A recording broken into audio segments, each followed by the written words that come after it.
very good team in the other dugout, and there wasn't one facet of our game that could take hold of that and overcome some of the mistakes we made on the mound and defensively. The guys fought. There's no question they battled from the very first pitch of the game to the last pitch. So the expectation of fighting through it, good. To see it, necessary. And we clearly had our chances. Not a clean game by any stretch of the imagination. It was tough to sit through moments of that on our side. I'm sure they're probably saying the same thing, but they scored one more run than we did, and that's what matters, and they did a good job. They damaged mistakes, and when those go over the fence, that was the difference in this one. And, again, the pitch execution, that's where it starts. The defense and the containment of the big inning is something we obviously have to work on, and it hurt us again today. And some of these guys are young and going through these games for the first time.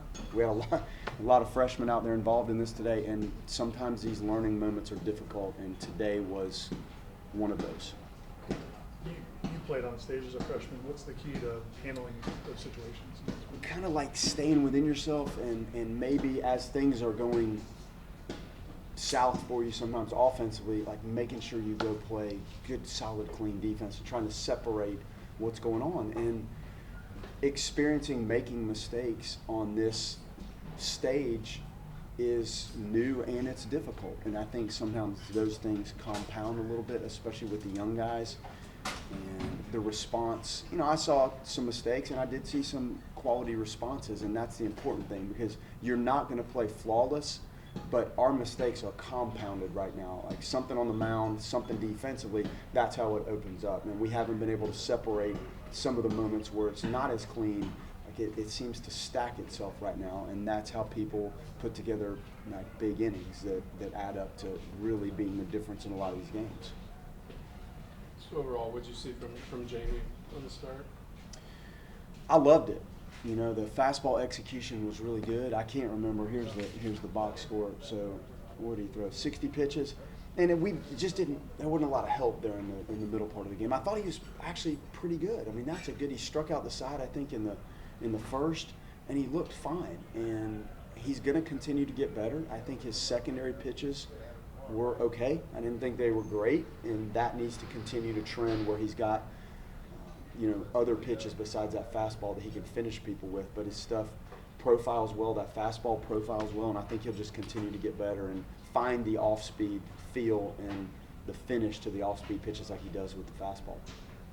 When you talk about pitch execution, are the guys capable of what's being asked, or are you going to need some more time to figure out what they can go out in a game situation and perform like? Yes, and quite frankly, yes. We need a little just experience with them to figure out who does what best. And as much as we scrimmage in the bullpens, when you get out here and you're trying to expand with two-strike pitches and make sure they're not in the strike zone, sometimes those moments show themselves on this stage, and it's tough, and that may get the point across more than it did in a scrimmage or a bullpen. So repeating and staying within yourself and staying in your mechanics as you grind through tough innings, is ultimately the key to pitch execution.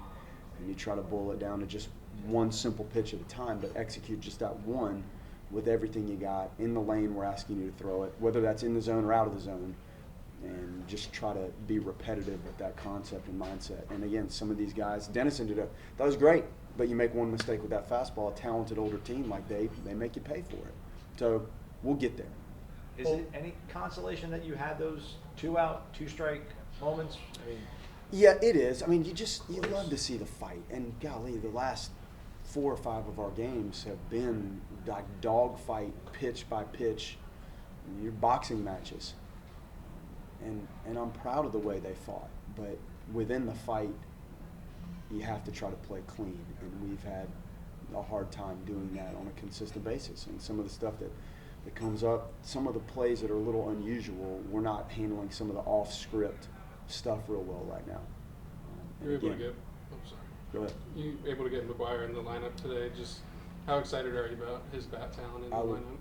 Very excited. That's what the guy can do, and he's really good behind the plate. Now he's hurt, so we'll figure out where he stands from that. So that was a great entrance, and now I hope it's not a a lengthy exit for him because you saw what he's capable of doing. I mean, he's a physical, experienced hitter that's got some presence, and he does a great job behind the plate. And so does Colton. Like, we were kind of, that's our spot where we had a little depth if everybody's healthy. They'll be back, but I don't know how significant the injury is right now. Crow not available, obviously. And He said he was not available today, so hopefully we get him tomorrow. You almost had to go for it against USF and roll the dice with all the pitchers. You knew this was going to be a kind of scrape it by type of series. I mean, how kind of behind the eight ball are you with some of these? Well, you might wanted to pull Ryan, but you had to maybe see if Ryan could battle it through.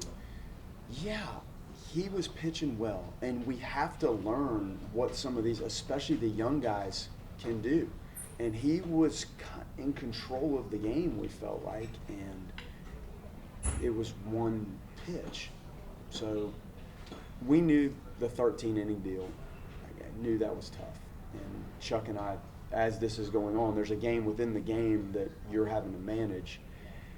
And we felt like that was the way to go. I mean, you have a chance to win it, and we did. And then you have to turn to this. And, again, I think the guys have competed. It just, with what we're doing out of the bullpen right now, and some of the guys have been out there so much, we tried to give somebody else a chance. And I thought Ryan did a nice job. You mentioned Colton. I mean, he's already surpassed his extra base hit total from last year. Just what do you think he's unlocked from the left side?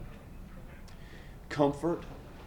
The breaking pitches that work into you are a little easier to deal with than the breaking pitches that work away. That's the benefit of being a switch hitter. And I think it also gives you something if one side may not be going great and they go to the other type of arm and you get to flip it around. Sometimes it's just a breath of fresh air to get to turn the other way. And it's really helping us overall because it does give us another left-handed look in the lineup, which we lack. So he's been great, and his game at-bats have been competitive, and he shoots the ball probably better than I saw him do even in some of our practice work. Shoots that ball the other way and turns on the balls that are on the inner half. So that's been great fun to watch. And watching him in the cage in the fall, just taking some swings, and God, that's pretty good. So then he went through the reason he didn't and the injury and whatnot. So very happy with him, and he works hard. And the guy's caught every pitch essentially. Tip my hat to Colton. You guys had some loud outs, and I know that's baseball, but do you evaluate those as different than, Yeah. just solid contact was right at somebody? I mean, we score what we do based on contact. So in a QAB system, that does help, and the guys feel good. It's just the luck of it sometimes, and there are times it evens out. Like you may line out, and that makes up for one of those balls that somehow trickles through there, or a blooper. But overall, the at-bats have been competitive. Now, there have been moments where we've chased, and the pitch recognition is not good enough, and the expansion of the zone not good enough. But when you look at what you did against some good arms, like that part of it was okay. Now the damage that they were able to do with some of the balls that left the yard, like their loudness was not catchable. So that's the difference.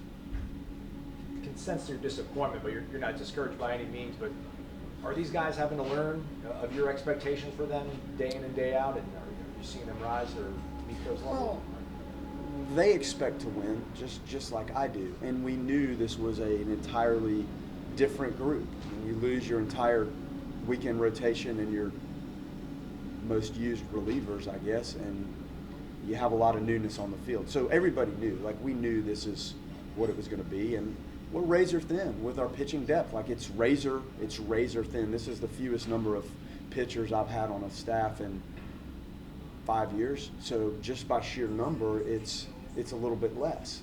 So maximizing what you have and finding, like Dennison today, finding opportunities for guys to go in there at a moment that you feel like they can handle and then extend a little bit. And we had other guys up, Flowers and Stockton and some of the other young guys are waiting, and you're just trying to find the right moment to let them get their feet wet and go with it. And Dennison last night, we didn't really have a choice. That was a time we'd seen him throw and knew he's competitive and had done a nice job. So you just have to figure it out. And some of these moments are difficult. Yeah, I'm not discouraged. You are frustrated, and you don't like to lose games like that, especially when you feel like you're right there. Both of these games, we were in a position to win them. and just weren't clean enough and efficient enough to do it. Okay. Thanks, Thank Coach. you.